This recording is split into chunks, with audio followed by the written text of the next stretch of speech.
We are here with another episode of Phil and Michelle's Happy Hour, and we are joined by Mark Springer, who is a man of many titles, former RIA, immediate past president of the RIA, Day Spring Restoration, Fleet Response. You're involved in all the things. I've been involved in the industry for a long time. A dad, a very busy human in general. So thank you for joining us. I don't even know where to start with having you introduce yourself, actually. So you introduce yourself how you want people to get to know Mark Springer today. Well, I'll start with the one that I'm most proud of, and that is being a dad and a grandfather now. So last year, our second daughter, Madison, was married. It was like the iconic, I think I told my Madison right before I walked her down the aisle, after I had to do the take a deep breath, collect myself. I said, there are people with this whole Yellowstone craze now that would die for your wedding. I mean, it was literally in the Paradise Valley, and it's like the most iconic place. And so anyway, that was the first one that we married off. And then this summer we have our oldest daughter, who I was able to bring last night. And I know I've got to talk to you for a minute there, Michelle. So she's getting married, but the first one's moving away. So that's sort of sad.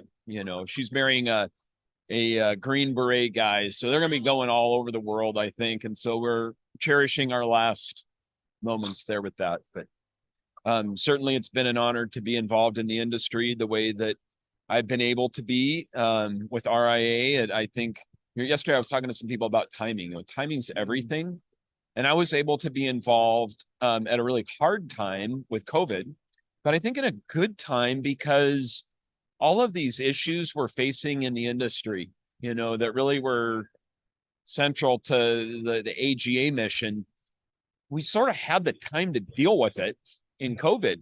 And COVID was brutal. It was really hard getting through COVID, but in retrospect, I just see that we were really blessed because we were able to connect with our members and connect with the industry in a way that we might not have been able to if the pandemic hadn't happened. And so really grateful for that.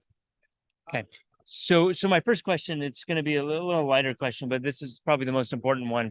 You have two daughters? No, three? No, four. You have a bevy of daughters. Five daughters. Five daughters. And I knew that answer. Yes. So my first question is a real relevant. What advice do you have to anyone who is the father of five daughters, or just a fatherly advice that you might offer? So I think it's hard for anyone who's raising kids in 2023. I mean, parents, I told my dad this. I said, Dad, you have no idea how easy you had it. You just had to tell us what to do. And we said, oh, that's my dad. I got to listen to my dad. It's a very challenging time to raise children and raise children who are going to be good adults, who are prepared to be adults. I was actually having this discussion last night with Ryan Moore at the ATI event.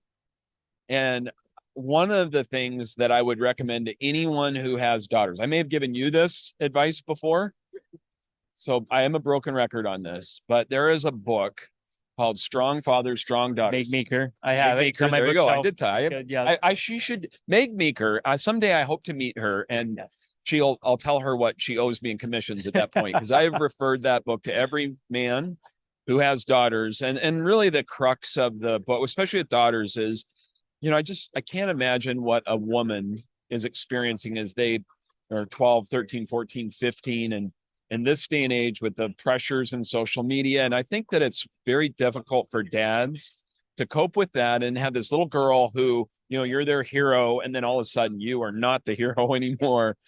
And how do you cope with that? And how do you really lean in an intentional way to be their dad, who's the most important figure, in the scope of their whole life? Maybe not throughout certain phases of their life, but dads do not understand how important their role is to their daughters. And so I'm just going to keep tossing that ball to Meg Meeker. Oh man, I tell you what, that book, it's really humbling to read. Yeah. The setup for girls and what's going on in their world. I'm the father of three daughters.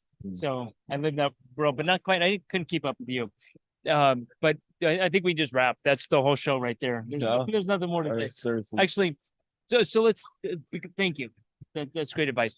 The first time we talked about you grew up in a homeschool environment, That's right. and what elements of that, let's say your childhood, that did you bring and that were really helpful in your business world in the restoration industry? That's an interesting question. So it's actually something my wife and I talk a lot about because we tried everything with education. We've had our kids in public school, private school, homeschool, non-traditional school, every kind of school. And both my wife and I actually were both homeschooled. We went when we were 12. So we were the only person each other dated. So I feel pretty lucky about that too. But one of the things that we recognize now and we've seen now as parents, and I'm able to maybe reflect on it a little bit more now as I've gotten a little older, as a benefit of homeschool was that we were forced to have a very broad section of people that you interacted with. So rather than just a peer group, just if you're in sixth grade, all 12-year-olds, we had this involvement with older people, younger people younger, people who were your age. So all these different demographics. And I also, one of the other benefits of being homeschooled is I was able to work in the family business. My dad started it in 1989. So I didn't have a choice. Ben Justison said, we had it in the AGA meeting just a minute ago. He says, I started sometime in the 80s. I was slave labor, and I sort of resonate with that because it was 89 when my dad started our business. And in the business, I was able to work from a very young age. And I worked with insurance adjusters when I was really young. I worked with, stay-at-home moms who I was cleaning the carpets in their homes and doing all these different, interacting with all these different people groups and age groups and people who are wealthy and people who were poor and people who were, didn't live in Montana, people lived in Montana, all these different kinds of people. And that was really beneficial because I think it really rounded my perspective of the humanity. Yeah. And that was really beneficial. Do you have more personal questions? This is somewhat a personal question. We got business RIA. Okay. This is somewhere in the middle. So you wrote the article, Our Greatest Need, and that's what you won Golden Quill for in maybe 2020. I can't remember. That's a good question. Somewhere in there. Somewhere okay. there, yeah. And you talked a lot about the industry being fragmented. So now here we are in 2023 at the event. This is a record-breaking attendance event. And we had the slide up with all the enterprise members now and a number of big companies there. So where do you feel like we've come? Have we moved the bar since you wrote that article? Are we going the right direction? How would you grade us now from your article when you wrote it? So again, I so much of it is timing, that the issue of how fragmented the industry and then how sort of everyone rallying around this idea that there was a case to be made. And I really think that was the core, the purpose of Our Greatest Need was, what does the industry look like if we don't have a strong trade association? It's not good. The industry will be in a poor place. It's going to be in a place that isn't sustainable if we don't have a strong trade association like RIA. And so all these people rallied around that idea. And I'm really, like today when they show the enterprise members, a lot of people said that could never be done. You would never be able to have ServPro and now big companies like Blue Sky and ATI and all the ones that are up there, right? We don't need to list them all, but all these big companies show up and look to see the whole industry elevate. So I think that there has certainly, that slide is a significant evidence that it's happening. But what I'm even more excited about, and this is something that was always a pet project of mine with RIA, was that RIA membership was not accessible. There was, for so many companies, $900 a year, that was like the base contractor amount, was so inaccessible. And I remember for so many years, and in board meetings we had, raising that concern. It should be a no-brainer for a company who's brand new. They don't know anything about it. Very first thing they should think is, I need to join RIA. I can't afford not to join RIA. So when we brought in the new tiers, which it's sort of on the honor system, you self-select where your revenue is, but making that level where people for $25 a month can come in, and we see here now, I mean, what, 300 new members since the new plan was put in place. To me, that's where we're going to make the greatest strides. So I think we have moved the needle, as evidence in the enterprise members, but I think there's a lot more work to do in getting all of these future restorers and all these companies that maybe they don't want to be big, but they got 3 families that count on that business to be able to feed their families.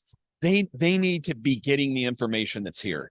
And that's where I think we have a lot of work yet to do. But I'm excited that we're moving in the right direction. For a cup of coffee a week.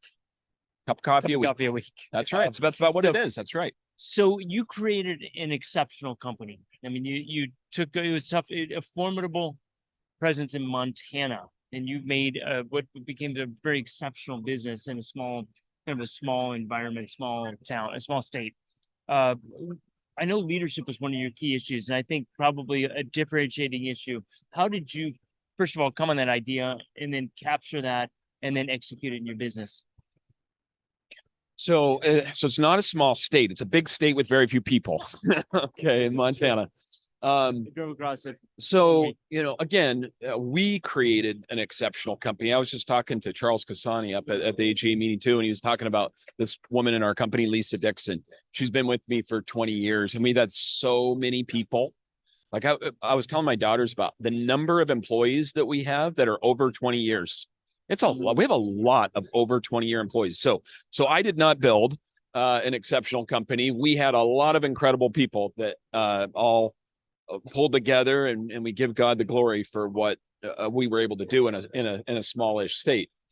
But leadership is critical for sure. And what I realized, I think it was, we always, if we grow, we have to look inward. And I just realized through my own failings in areas, every time I could see that something happened in the organization that was not going right, it always came back to me as a leader. And you sort of have to take this ownership of the fact that I need to know more, and I need to become a better leader. Like if I'm saying, well, the problem is this, or well, what did I do that contributed to that culture or to that environment, whatever happened that was wrong. And I just realized that most people coming into our organization had never had someone invest in them in leadership. I mean, you think about it, you ask someone that gets out of high school or college, what leadership development training have you had? Nobody's had any. I mean, it's this huge deficit, right? So I sort of went on this quest and ultimately found some great resources. We developed a leadership development program. And a lot of those people that I mentioned that have been with us for decades were some of our very early people that we just invested into and poured into. And I mean, now 20 some years later, if I have any regret, it's that we didn't do even more. For example, one of the projects I'm going to be working on later this year in our company in Dayspring and Fleet is on sort of the next generation of leaders. And last year, our program met quarterly, and it was like, that wasn't enough. We need to be meeting, these future leaders continually, monthly, so that the program's going to evolve even to more investment in helping to develop them. Do you have more serious questions? I'm going to ask for fun stories. That's my favorite question whenever we do these, are fun stories. We've heard a lot of them over the episodes that we've done so far. So interesting jobs that you remember, something very memorable from your career so far. So there's plenty of this industry. I can see why that's your favorite question. It totally is. We've had melted Santas and what else have we? Wine bottles. Josh Hobbs told the story of over drying, right? And in a wine cellar, and all the corks dried out and I remember Josh telling me about that. Yeah, not great. So go for it. So we have been called many times to restore fire damaged properties. 2 times we caused the fire damage in the home. That's really awkward. The one that I remember, it was so bad because we had 2 really bad starts to a job. So we had this job, it was a beautiful home. And one of those homes where the people know it's a beautiful home, and it's like their whole identity is wrapped up in their home. Got hit by lightning. So it had sort of cracked all the walls and so forth. And the it actually shorted out some of the electrical in the building and started a very small fire in the house. And this is back in the days when we always thermal fog. We'd put thermal fog in. And the home is owned by this guy who had a collision repair shop, and his wife he met her in Vegas. She was in adult entertainment. There wasn't a lot of her that wasn't real, right? So I remember we go up there, and my dad's debating, do I thermal fog or not in this home? And he decides the odor's not bad, but these people are really particular. So he gets the thermal fogger out. And while he's thermal fogging the house, the solution has a malfunction. It starts coming out the fog to where it turned the fogging machine into a flamethrower. Oh, yeah. And catches the house on real fire this time. So the woman is there at the house. The ex-Vegas stripper is at the house. And she goes ballistic.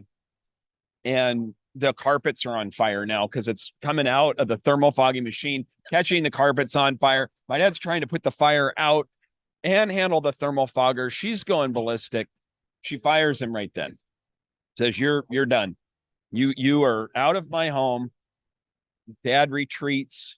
Insurance adjuster intervenes and says, these guys are really good people. You need to have them fix your home, and they'll take care of whatever damage they cause, but you need to get them in there. So I get sent on the recovery mission to go up and get the contract re-signed for the new job. And the homeowner comes to the door, and I mentioned that, I mean, literally without makeup.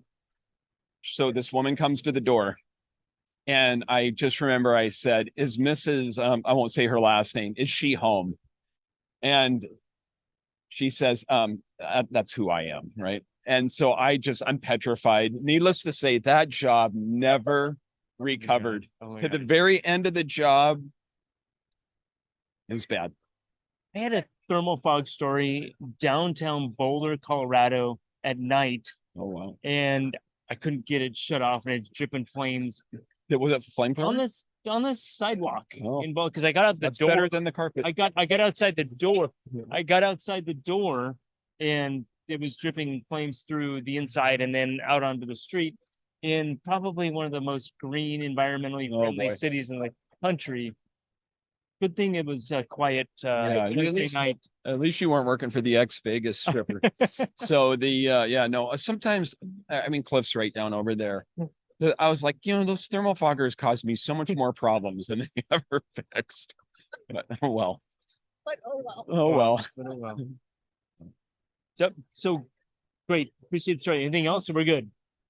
Yeah, I mean, we can tell stories all day, but that's your guys' call. I think you guys, there's probably a lot of things at the convention you guys want to do here more than hear our stories. So, there's some epic ones. So a couple things. So first of all, I want to thank you for being here. Thank you for having me. I want to go on the record really publicly and say I'm so impressed with Katie. And I talked to her last night, and one of the things I did, and this is a leadership issue, and I just mentioned, hey, it's really great that Mark had really put a good structure in place, and you were able to step into something that was really solid and built. And she just said something. This is a leadership issue that it was missed on me until she mentioned it. She says, that was really hard. Filling somebody's shoes who had just done that is probably just as hard. And so I think the hard part in leadership is understanding, following really solid, great leadership in any organization or any company. Being that number two is just as bold and just as brave as being the person that laid the foundation in the first place. And so, it kind of dovetails into everything, but it also gives me an opportunity to mention what a great job Katie did in calling you up. But also it's just a leadership lesson that's easily overlooked because we live in our own little world. So we see the things we want to see and not the perspective of other people. So, well, I mean, and I can just say this, like, unequivocally about Katie. So, back to the timing issue, had we not had Katie and Ed Cross and all the people who signed up for AG for example, Dale Saylor, he's not in the industry right now. Again, he's in the collision world again. But when Dale was available to be involved with AGA and help with some of the really important position statements. I mean, if we missed that time there with the TPC position statements, we would have lost all of Dale's involvement. And you know, Katie's an incredible leader in her own right. And Yes. you know, what I just would say, like, whatever credit there is for the AGA stuff, that none of that ever happens without all of the amazing people. And I'd tell Katie many times, I'd say, Katie, she would tell me that, oh, I don't want to have to follow you, whatever. I said, Katie, you are so, she connects so well with our membership. Mhm. And she cares so much for our membership, and Yeah. like her leadership abilities in her own right are incredible. And RA is very, very fortunate to have the board that it has. Because it's not even after Katie. I mean, I just saw Marcy Richardson walk by, who's taken over education and all. It is the most committed and dedicated. And here's what's so refreshing about it. This board is not driven by ego. Yes. And I can say too, if I go around yesterday or on Monday when we had the board meeting, I'm literally going around and I'm so humbled looking around the room at all these people, these leaders of these companies. And if they're not leaders in their company as like the owner of the company, they are a leader by the example they set, for example, right? And it's absolutely amazing. I've been on, I don't know how many boards I've been on over the years, but being in one where everyone's working all the time, selflessly for this industry and for all the people we represent in this association, which is 25,000 plus people back home. I mean, it's incredible. And it's been the like joy and honor of my life to work with these people. I agree. The leadership is amazing. And the RIA has come such a long way in just a few short years since AH took over and new leadership with the board and all that. Like I mean, leaps and bounds in just a few short years. You can see that on the graphs and stuff today. So thank you both for all you do for the industry. And I enjoy spending time with both of you.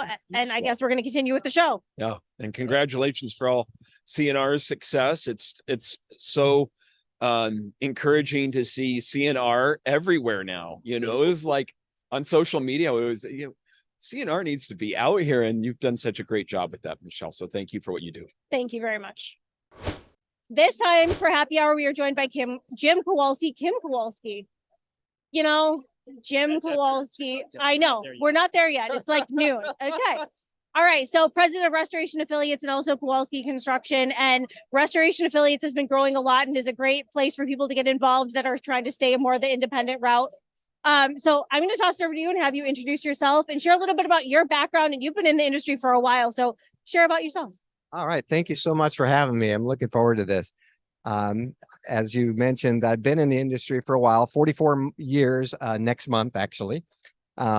Despite my youthful appearance, I always say, we're a third generation restoration contractor. And my dad started the business in '67. So we've been around for a while. I'm second generation with my brother. And then we've got my son and son-in-law were third generation, then been with us, I think, 16, 17, 18 years, been for a little while now. So we are been around for a while and plan to stick around for a while. And my involvement with Restoration Affiliates, this is my 4th year as president, and the organization's only 11 years old.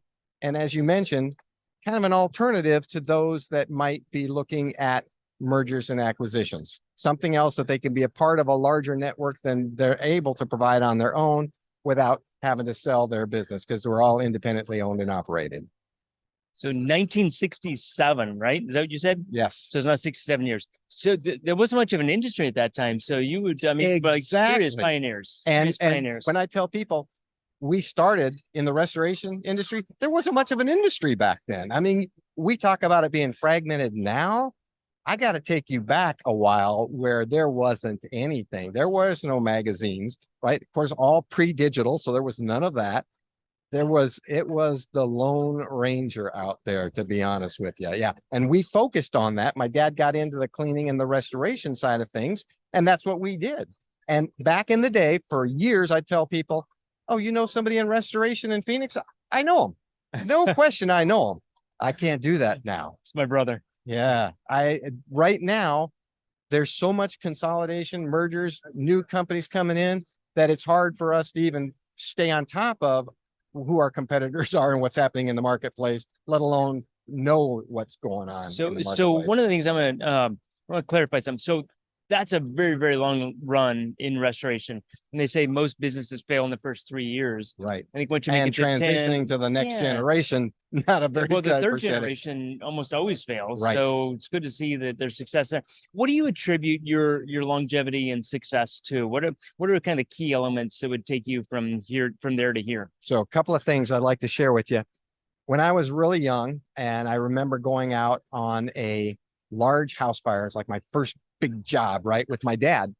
And we got there, and I was so excited to start measuring and taking notes and taking photographs with a Polaroid camera that I was just eager to go. And my dad walked up to the homeowner and he started having a conversation. And I was getting a little antsy, like, Dad, we got a lot of work to do here, you know? So after, and this was my dad, so he did what he was going to do, and he completed. And then after, I said, well, we got to get after this job. He said, that is the job. He said, taking care of the customer is the job. And he goes, the rest of this stuff is just what we do. And so I was like, okay, I missed the point, right? I was focusing on the restoration part of the job, but really we're taking care of the customer. And that's one of the things that we've always tried to focus on. The second thing is culture. Is I tell everybody, this is how we are. I'm not saying it's right or wrong. It might be different than what you're used to, but if you don't fit our culture, it's not going to be successful for either side. So we are hyper focused on the right culture. And again, I'm not saying it's right and wrong. It's the right culture for our organization. We've taken a lot of effort to put a group of people together that we think works well together. And if you bring somebody in that doesn't fit that, it creates more problems than it helps. And so I tell people jokingly, maybe not so much for those that work for us, we're harder to get hired on than the government because we go through interview after interview and test after test.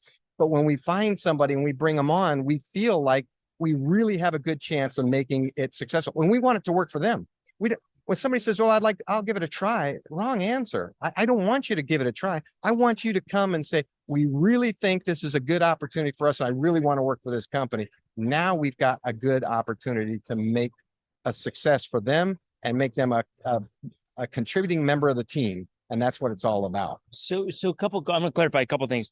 So the first one, I'm going to ask you two questions, Okay. and then you can. I might have to ask you to Okay. repeat the first one. I get short attention span.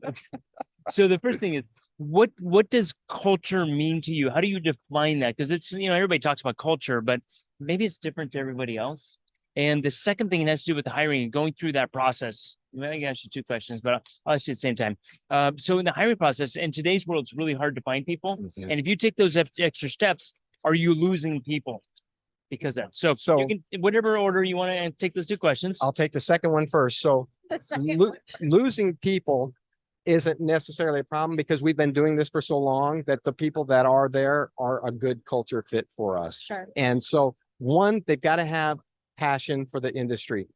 If they don't feel passionate about what we do, they typically, it doesn't work out well for them. And you're right. We screen a lot of people, and it's frustrating because when I've got project managers that just need guys to swing hammers or whatever, they just are looking for bodies. But when we do that, we've never found that it to be an effective use of our time. And it's too hard on the candidate. Bring them in for an opportunity that doesn't work out, doesn't make sense. So when we bring somebody in after our whole process of going through the background, we do team interviews. So if you're on my team and I'm interviewing a candidate, you now are going to interview that candidate and I'm not going to be in the picture. I'm going to be out, and then you get the opportunity to give some feedback. And it also buy-in, right? Because we want somebody to come in and we want them to hit the ground running as fast as they're able once they're trained and all that. But I want the team to feel like they're invested in this, that we all felt that this was a good decision and a good hire and that they had input in it. And when that happens, now we are all helping them, the new candidate, to become successful within the organization. Was that both questions? No, I think I forgot the first one. Define culture to you. Oh, thank you. Yeah. So everybody talks about culture, that was an right? interview trick, by the way. Everybody talks about culture, and one of the things that we look at, and I'll tell you a quick story. when my son came home from kindergarten, he was so excited that he wanted to play soccer. Well, I didn't play soccer growing up. It wasn't popular back in my day. And so he was like, and I want you to be the coach. And I was like, me? What do I know about soccer? I'll be the assistant coach. I can't be the coach. I learned that you don't have to know anything to coach kindergartners soccer. But I went through these classes and I did assistant coach for the first year, and then I became the coach. And one of the things that I found, I could coach the boys. It was a boys team, but I couldn't coach the parents because the parents all wanted their little Johnny to score a goal in Saturday's game. Yeah. Well, I needed players in every spot. And so the kids would fall into that a little bit. I want to score a goal. Coach, I want to score a goal.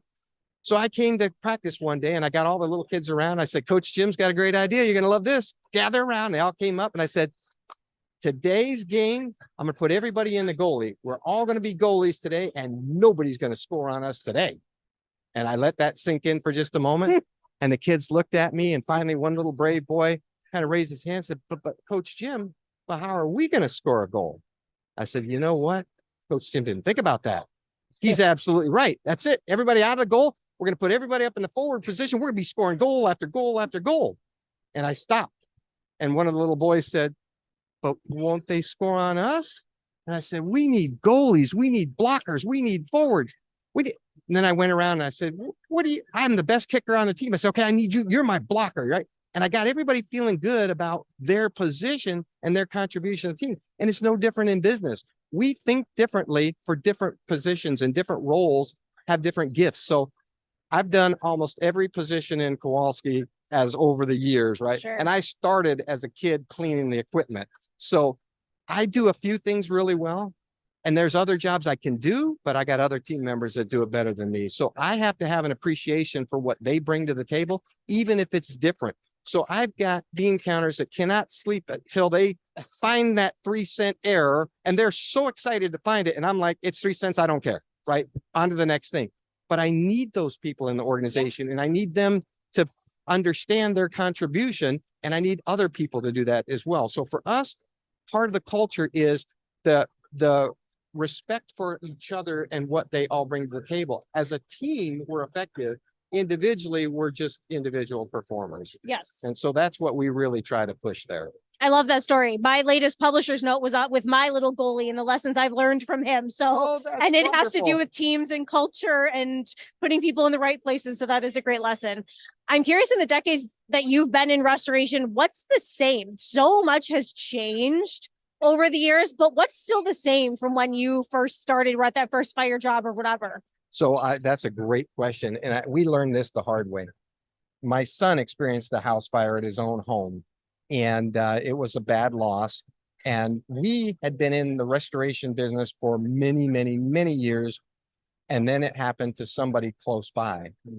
And when we went through that experience, he came to us as the leadership team. He said, guys, we got to make some changes. He said, we do a good job, but we don't do a great job. And he sat down with us and he shared with us from a homeowner's perspective what it's like to go through something like that. And we sat there and I was embarrassed that I've been in the business for years and years and years. And I felt like I was hearing it for the first time. So what hasn't changed is that the customer is still the customer and they're dealing with it, whether it's a business that's not emotionally attached to something or a homeowner that is. They're the ones that have to deal with it. And we've got to look at it from their perspective as opposed to ours. And, you know, part of that is I tell a lot of the clients, I'm going to be like your father.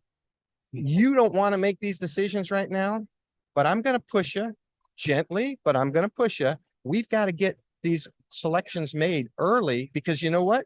If we wait too long and then you really want that particular selection and it's not available, you're not going to be happy. But you don't realize that maybe there's an issue with getting that material. So if I kind of guide you and you don't want to deal with that right now, but I kind of force you into it in a gentle way, but I've got to be firm, then at the end of the job, you're going to be happier with me. So I get their agreement up front that that's how I'm going to operate. And then I've got that, now that I'm a grandpa, I got that grandpa thing working for me. They let me do that. And so then I can get what they need ultimately by satisfying what we need and what we know that they need, even though they don't know it at the time. I listened to, it was either you or your brother speak at some conference somewhere. Wasn't at a bar. They all run together a little You bit. had mentioned, I mean, you can clarify if it was you or not, but had mentioned in your business, you had 33 measurements every single day you were looking at. And my first thought was, that's kind of overwhelming. Yeah. Like, how do you, because there was a book that I read once, and they talked about measurements, and they said, if you choose to measure something, you should therefore manage it. So are you looking at 35 different things, and are you managing 35 different data points every single day? And what does that look like? And what does that do for your business? A great question. As an organization, somebody's managing those data points and helping them to understand that beyond just what the numbers are, but what triggers those numbers. Somebody once said that you can run your business by the numbers, and I don't believe that. I think they're important, but what's the story behind the numbers? What caused it to do that? That's to me where I think the importance is. So myself and my brother, we look at the numbers, but we don't manage the individual numbers. But somebody has ownership for a group of numbers, and collectively the entire leadership team looks at it, albeit they'll focus on their numbers more critically than they will on some of the other numbers. But it's amazing how the questions can come up. And somebody from a different department will say, why did that happen? And when they're in tune with their numbers and they come back with an answer, it breeds confidence. Oh, they got that. They know what's going on. They know what's impacting that. There might be some challenge back and forth a little bit. Hey, how do you know? And what if it's that? Maybe it's something else. And we do that, but it gives us the confidence that the numbers are being monitored and managed, and then we feel comfortable. So we try to make it as simple as possible, right? One of the guys on my team, he wants colors, right? Green is good, yellow is maybe not so good, and red is bad. Colors, graphs, whatever it is to make it easy, but then allow you to, I want high level review and then dig deep if you need to get to it. So we have a lot more numbers behind the scenes that you can go down and take a look at. But if you try to monitor too closely, too many at the top, it's easy to get lost in the numbers and not fully understand them. So one of my consultants, Ken Tucker, he has this philosophy that somewhere in the numbers lies the truth. You can lie a lot about what's going on in your company, but until you look at the numbers are going to tell the story. Right. And if you don't have good numbers, you don't know the story, or you don't know the truth. And so I think that's just a good point in knowing that people need to be accountable to those things. And if you just the owners are looking at the numbers and the leadership team isn't, you don't educate them on what to watch for. And so it's a great opportunity to get the entire team looking at the numbers so that we all better understand the business and what happens. And so when we say, well, we had a spike here, but here's why, or this dropped down, but here's what happened. And then we can all understand, because it's human nature. This is what I need. But what good does it if business development outsells, brings in opportunities that sales can handle, or sales brings in more opportunities than production can handle? So yeah, we want to think about our own areas, but if we don't think of it in terms of the context of the entire organization, we're missing the point. And so I tell you another quick story. We really got inundated. We had a lot of job opportunities, and I had 2 BD candidates that worked directly for me that I knew could help in operations. So I sat down and I talked with them and I said, hey guys, you're working BD, doing a great job. We need help in operations. Would both of you guys be willing to pitch in and help run some jobs in the short term for us? Without hesitation, they both said yes, which was awesome. I went to my operations manager and I said, I got 2 candidates, and he's thinking, oh, come on, I need operations people. I said, these guys can do it. I get a call from this fella late at night. Not common to get a call from him at night. I'm like, oh boy. Hey, Ron, what's going on? He says, I can't believe it. These guys are awesome. And he said, I thought you were just kind of giving me, and he said, one guy ended up staying. He's still there, works in operations today. And he liked it and he stayed with it and he does a great job for us. We've got a perfect role for him. And he helped out. And the other one came back after we kind of stabilized thing and is working on the BD team. So you've got to work as a company together in order for the betterment of the company and not just focus on our individual departments. I've got the opportunity with this platform to talk a little bit about RA Restoration Affiliates. It's affiliates, not alliance, Yes, affiliates. affiliates. And what value that brings to member companies and why companies should consider it if they haven't heard about it or don't know what you guys do. And that's a great point, because as I look around the room, there's a lot of household names in the room. We're probably not one of them, right? We all know ourselves, but people come by the booth and they're like, what do you guys do? And so for us, companies have been working in peer member groups like yours for a long time, helping each other out. And through that affiliation, we would refer work to each other. Hey, I know a guy that needs some work done in your market. And we've been doing that for years. Fast forward to all this mergers and acquisitions, the consolidation that's happening in the marketplace. And now you've got the independent restorers like us going, well, wait a minute. I've got all these large regional players, large national players in our market. We're the largest player in our market. But outside of my market, I'm just one guy, right? So we thought we need to come together in a different format than what's been tried before. We don't want it to be a tier level program. So every member in Restoration Affiliates is an equal owner of the parent organization, which is a little bit different than what's been done in the past. And so if I bring a company in and recruit them to become a member, I get one vote, they get one vote. I got to be really sure that that's going to be a good member for us. So it's like we talked about before with the culture. And because we're sharing best practices, because we're helping and allocating resources to the betterment of each other's companies, we got to make sure that we don't feel threatened by that. And that we realize that if we all work better together, then it's stronger for the organization. So when somebody is thinking about using one of the bigger companies nationally or regionally in another market, I've got an alternative for them. It's when my customer, I don't want them working with my competitors there, but I gladly refer them to my Restoration Affiliate companies. Okay, before we wrap it up, we always ask for a story. We need a fun story, a fun job, a big memory. I mean, we've had some interesting stories over time, wine cellars and other interesting stories. Ed had a really interesting one. Yes, Melted Santa Claus. That was one. So Jim, thank you. Keep it more PG than Ed kept it. Yes. So hey, go wherever you want to. Jim, go for it. Share a story. I have so many, but I'm going to start with this one. So years ago, for some of your readers or listeners, it's going to be hard for them to picture this date, but pre-cell phone days, pre-GPS, using a map book, I get 2 calls for an afternoon. I'm going to go out and inspect. I call one fella. He's had a house fire. He's as calm as can be.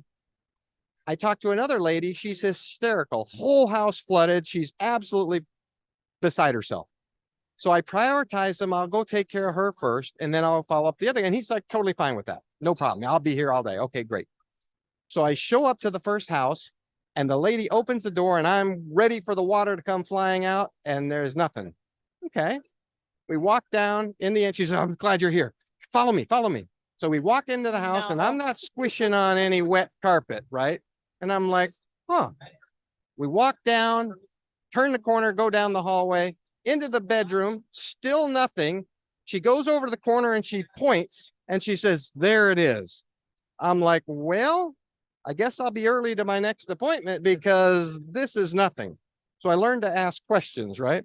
I go to the next guy. I'm looking at my map book. I'm on the street now and I'm trying to figure out where the house is going to be. And I look up and there's no roof on that house. And I'm thinking, huh, I wonder if that's my guy. So I drive over to the house and I park out in front. And there's a man sitting in what used to be a garage in a lawn chair. There is absolutely nothing but burnt trusses above him. And I get out of the truck and I walk over and I say to him, well, this must be the place. And he smiles and he says, I have a question for you. I said, what's that? You think I'll be able to stay here while you guys do the rebuild? No, probably not. So I learned what one person thinks is a disaster may not necessarily be what another person thinks. So ask questions, right? Wow. And I tell the people that take our leads, paint me a picture. I want to know. Describe it. Don't tell me we've had a whole house flood. How many rooms are involved? How deep is the water? Give me a picture and go through and take the time because I tell them that little story. I'm curious what that woman would have made up of her water loss in her imagine? bedroom, though. Like, She was even when I walked in, she was hysterical and walking down. And I was thinking to myself, like, what in the world are you? Because we see this all the time, right? And to us, it's no big deal. But to her, this was a big deal. Her whole house was flooded. Well, Jim, thank you very much for joining us. And My thank you for all pleasure. the stories and all the wisdom that you shared. And congrats on your tenure in the industry and all you do. Thank you. Thank you so much. I really appreciate it. Enjoyed our time together.